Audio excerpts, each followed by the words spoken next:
Welcome to Luca is a Billionaire, where the only thing I invest in is your answers.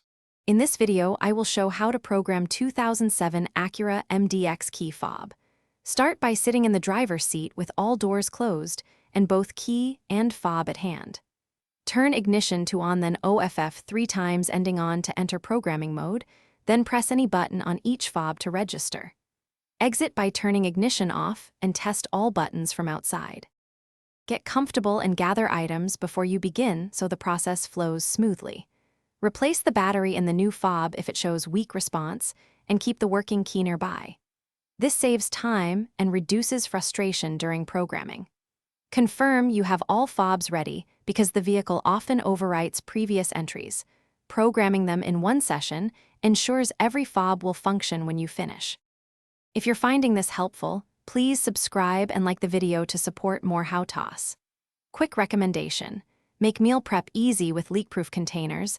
They double as perfect organizers for screws, batteries, and small tools while you work, and they stack neatly in your garage. Check the description for the link and other deals, then grab one to tidy your workspace. Now let's get back to the video. Follow each step slowly and confidently to avoid repeating the process. With doors closed, insert the key and cycle ignition on and OFF as required until the door locks cycle, indicating programming mode. Press any button on each fob within a few seconds to register it. Locks will flash to confirm. When finished, turn ignition off and test locks, trunk, and panic button from outside to ensure successful programming. Thanks for watching, and please subscribe. It's the best investment you'll ever make.